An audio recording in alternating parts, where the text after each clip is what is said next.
here in beautiful Cannes. I am Jerri DeVard. I'm the founder of BECA, and I'm here with three of our BECA future leaders that I'd like to have them introduce themselves. Hello, I'm Tiffany Daniel from Unilever. I'm Amanda Mitchell with AT&T. And I'm Jared J. Johnson from GM. All right. Okay. So you guys are here because you had the amazing accomplishment of winning the BECA Cannes competition, and you came with an idea that got you here. So I'm going to ask you a few questions, and then we're going to have a conversation that's going to be hopefully engaging to our audience that they can learn from, because it's not easy to get here in what you guys did. So I'm going to start with you, Amanda. What was the inspiration behind the concept of your winning idea? We were thinking about the Black marketer that's in the room. Sometimes they're the only one, sometimes they're pretty junior compared to the other people in the room, and they have an idea and they think that might work, and the other people, it doesn't resonate with the other people in the room because they don't look like the other people in the room. And the other people in the room might say, oh no, I don't think that'll work. But if you had a critical mass of Black people in the room with you, then you would get the head nods because that would resonate with them. So how could we support that person in that room with those ideas so they don't have to shoulder that all by themselves? So you said, so they. Tell me, Amanda, how you have felt being the only one in the room. I have been the only one in the room for most of my life. So I moved in, my parents took me, we were the first Black family to move into our neighborhood. I went to a small private school. I was a figure skater, so I'm often the only Black person in the room, so I feel pretty comfortable with it. But it is, when there's somebody else there, it feels different. But I feel pretty good about it, but there's a lot of people who are very talented who don't. Well, being the only in the room, we call it the lonely only. And so what you're saying is that you may be the lonely only, but you haven't let it paralyze you in your thoughts. I don't think so. Yeah, no. That's great. That's great. All right, Tiffany, this next question is for you. What are some examples of advertising campaigns that you consider to be culturally insensitive, and what negative impacts have they had or can they have? Yeah, there's so many that we've seen over the last several years. A couple that stick out in my mind is the H&M ad. So a lot of people saw the H&M ad that had the young Black boy that had on the sweatshirt that has coolest monkey in the jungle. Yes, exactly. And that really perpetuates stereotypes that run really deep in the African American community and really backlashed society. Another one that I want to point out was a Heineken ad. This one wasn't as well known, but when the team and I saw it, we were outraged. This ad featured a bartender that slid the beer across the counter. It distinctly passes three darker skinned individuals until it gets to a lighter skinned woman with the tagline, lighter is better. And so again, really insensitive, controversial advertising that's offensive and alienates particular groups. And I think that's the backlash that the company's received, right? They're alienating a particular group and just being culturally insensitive. And isn't the root of that who's at the table, Tiffany, when you spend all this money? Because you think about all the layers something has to go through before we actually see it.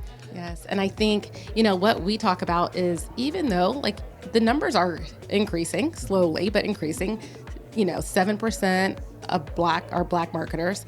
However, it really goes beyond presence. And it took me to Verna Meyer's quote, diversity is being invited to the party, inclusion is being asked to dance. That really resonated with me because a lot of times I think companies feel like they met their quota, they have enough Black marketers, or they're very diverse is what they would say. However, it goes beyond presence. It's around really making them feel included, not just inviting them, right? Having to be a part of the planning of that party. Not only the planning, but the outcome. Like, Yeah, what are you exactly. going to serve, and how is it going to be cooked, Exactly. and how much of it are you going to put on the table? I mean, Exactly. it's representation, and then there is representation that can impact, influence outcomes, right? Which is what you guys are talking about. And I also think that it's important.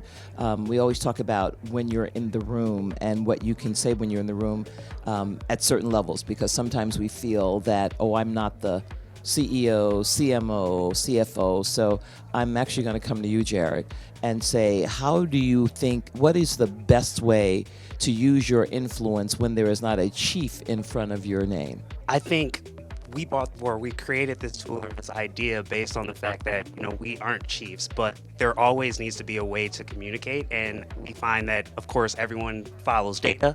So if you had a data point that you could look at inclusive creativity and have an actual score for that, how that would just make it easier to communicate and have, like Amanda was saying earlier, this voice of other Black marketers behind you that are championing your idea. So starting there, we kind of created this score. We called it the Onyx score, based on 5 key metrics that we looked at across different campaigns that we like. So impact, thinking, does it move culture? One of the campaigns we thought of was kind of the Nike Colin Kaepernick campaign that really, I would say, is one of the most impactful ads of the last decade for, the time that it came out. We thought of relevance. Dove's Crown Act is another great example of that. Telling a story that really needs to be told. They told that story about natural hair and really gave Black women a space to talk. We said representation. Are you just showing Black people in the background, or are you really, bringing us and having us be forefront and telling our story in a really great way? Another one was sentiment. Is it a positive representation of culture? And then is it authentic? Is it something that's not only real for the culture, but real for your brand? You can't just appropriate these moments. You have to be a part of them. And actually, to our point, have people in the room having that conversation and being a part of the creation and the ideation, the implementation of it all. So we came up with those 5 metrics and kind of combined those together to create this Onyx score, and we think that'll be a strong data point that teams can use. So when you're not the CEO in the room or you don't have a chief next to your name, you've got a strong data point that you can leverage.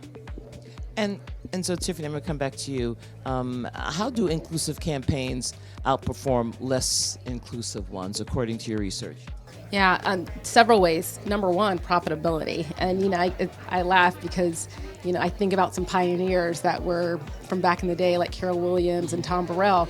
And I'm like, even then, they knew, and the reason why they stepped up was because they knew that inclusivity helped drive profitability, right? And so 36% of companies that have include inclusivity in their advertising actually have higher profits, right? And we know that it also helps brand loyalty and overall just purchase intent.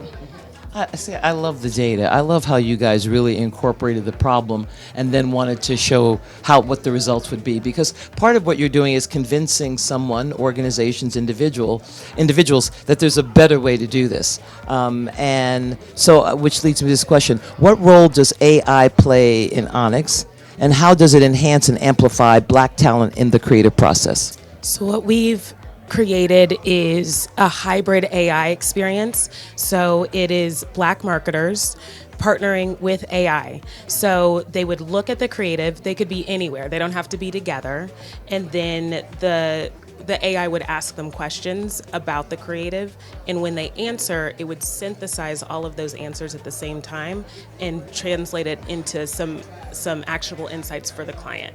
So it's you're interpreting natural language and then summarizing it for a client. And the thing that we like best about it is it's so fast.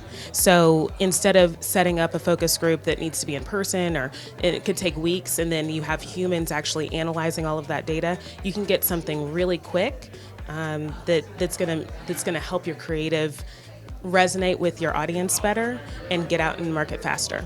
So, explain to us what the process is, Amanda. So you would put your campaign into the tool, and you fill out a bunch of, basically a brief about your campaign and the initial concept. Which is pretty standard, Yes. right? Okay. Mhm. And then that would kick off a focus group with the gyms. They would input their feedback into the tool, and it could be, on their computer, wherever they are. And then it would give the Onyx score that Jay was talking about previously. And it would measure on several different key factors. And then if it's meeting the mark, then we would give a score of 7 or above out of 10, and that's meeting the mark, ready for action. If not, then it's giving you feedback on how to get that score up high enough.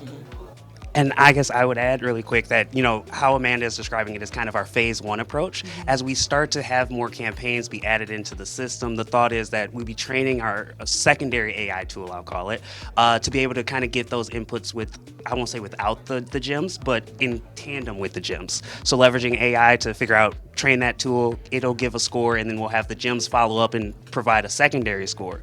Never letting AI just go off by itself, but always having that human component to it and having that parallel between the both. How do companies, or how do you ensure that companies that use the tool are going to end up with campaigns that are actually culturally sensitive and inclusive? The thought is that we wanted to leverage Black marketers in the process and make sure that people who are doing the creative, who have been in this industry and have that expertise, are able to give feedback on our creative concepts. And I think that's really the crux of our AI tool and how we see that really benefiting people, because we're giving this great insight from our gyms and being able to provide actionable insights coming out of that from that group of marketers that, of course, has this awesome expertise. How do you ensure that companies, by using your tool, are going to end up with campaigns that are culturally relevant, that are inclusive, to avoid what Tiffany talked to us about? They are going to be providing feedback on all aspects of the campaign. It could be the music, the copywriting, the setting, the clothes, the hair, whatever they think should be changed. It's not connecting. There's something inauthentic about it. They can provide that feedback, and then you're crowdsourcing it from, you could have tens to hundreds of people being providing their feedback at the same time. And if something's not working, it's going to come out in the data. Yes. And I just want, as we were talking about the gyms, the good thing about the gyms, we have different personas of who we would be targeting as gyms. And it could be anyone from a retired marketer that has 30 years experience to a freelance student that just came out of school. Because I think the good part about that is we get a perspective from multifaceted Black marketers. That's really reassuring to me as a marketer, because what you don't want is groupthink, where everyone looks, acts, talks the same. You do want that diversity in opinion, because we're not monolithic. We're not all one point of view. But what have you witnessed or experienced that led you to develop Onyx AI, and why do you feel passionately that this is a challenge worth addressing? I'll start, and I think we all have different experiences. When I think about when I started out, very traditional CPG company, we used to test marketing, and it would be, what's the purchase intent? Are we driving consumer loyalty with it? And brand impact was always a key. But I would say that the brand impact now can be positive or negative for your brand. And with all of those ads I mentioned earlier, if there was something that tested for cultural insensitivity and cultural relevance, then those companies wouldn't have the backlash. And we've seen in the news, companies that stock prices have dropped significantly. I think the other thing is, because Black marketers weren't in the room, I think that also impacted the output of the advertising that went on air. And sometimes it really just gets back to unconscious bias and people really not realizing that it's offensive. Mm-hmm. The bubble over a lot of people's head may be, well, AI, you've got a tool that's going to give you the output. Isn't this replacing Black talent, Black marketers? What would you say to that? When we got that prompt, we struggled for a little bit. And then I think we aligned on AI, and we had this long conversation around how AI is going to replace Black people. And we thought, well, how can we make sure that there are Black people in the room and counteracting or just babysitting the AI tool. So we came up with the gyms based on, we needed a team name for our team, and it was, we landed on Team Onyx, and we said, what is Onyx? It's a rare black gem. We thought black marketers are rare black gems, and when you leverage them and you let us shine, we really can have an impact on the industry.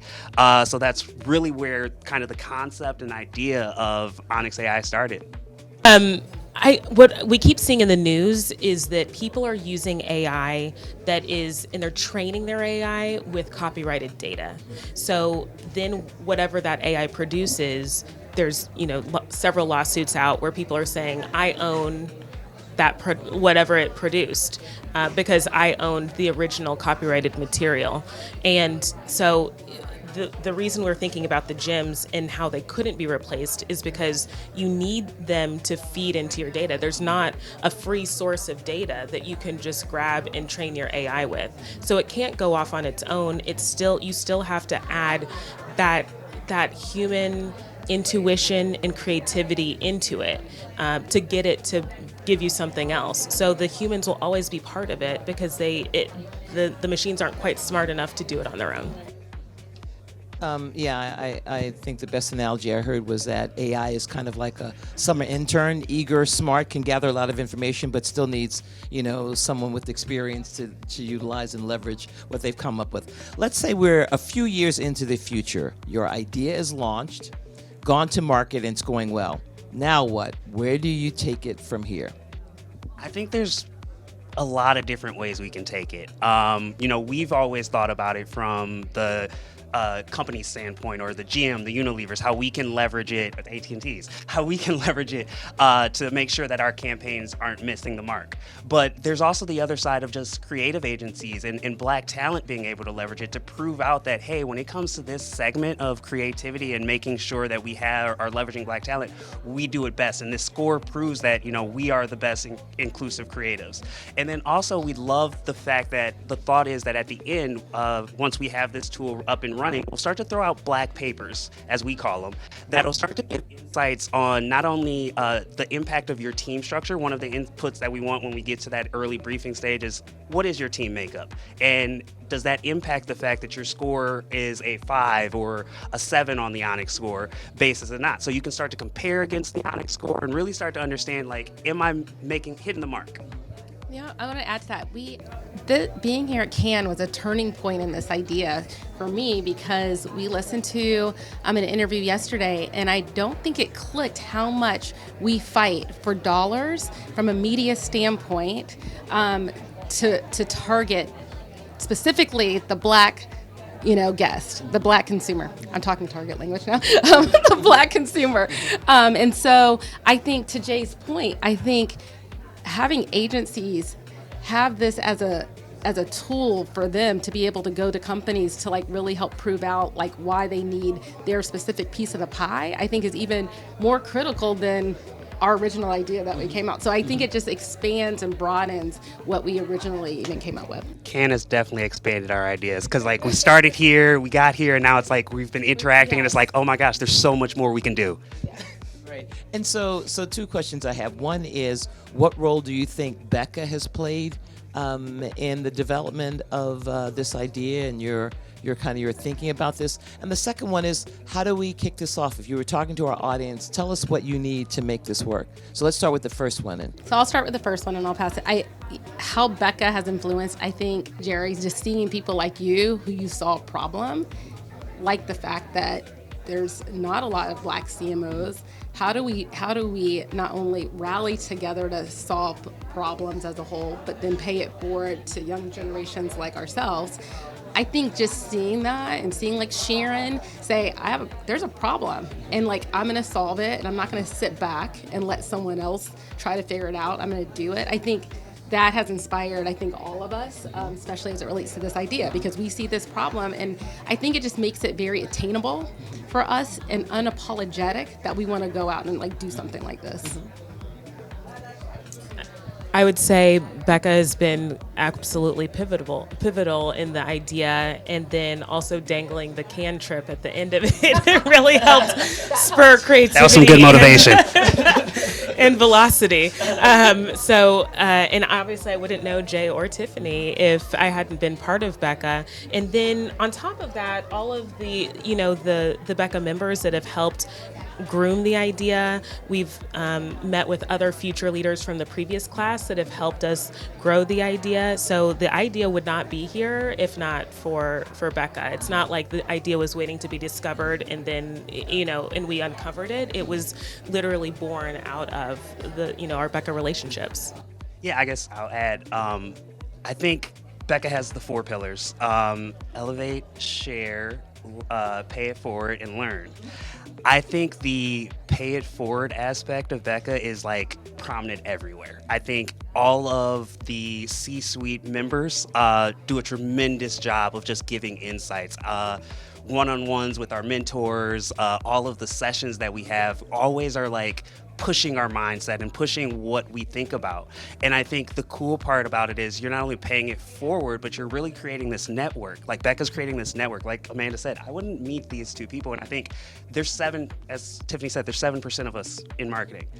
We're at different companies. We don't get to talk to each other a lot. There's not many opportunities for that connection. I think BECA is been a pivotal point in getting me personally to get out of my own way and start to meet a ton of awesome marketers who I am proud to be a future leader with. So that has really drove the campaign or this creative and everything. I love it. All right, so we are actually out of time. So one of you, what's the next step? How can people be helpful? We already have several people who've reached out and they're saying we could help you build this. We have a similar tool, but we don't have the Black or cultural sensitivity component. How can we add that in? Let's talk, let's partner. So we are excited to see where it goes. I'm not sure what it looks like, from here, but we're going to find out. Yeah, we're ready to learn. We came up with this awesome idea and I don't want to say just looking for support, but we definitely want, if you're interested, come reach out to us and let's figure this thing out together. Because I think this could be a tool that not only benefits Black marketers, but when we look at it from a scalable standpoint, all diverse groups. You can have gems of all races and creeds and really start to make sure that we're hitting the mark all the time. I think that was the thought of this tool. Like, how do we stop missing? Right. I love it. Thank you, Jay. Thank you, Amanda. Thank you, Tiffany. And thank you for listening to BECA and being with us. Thank you.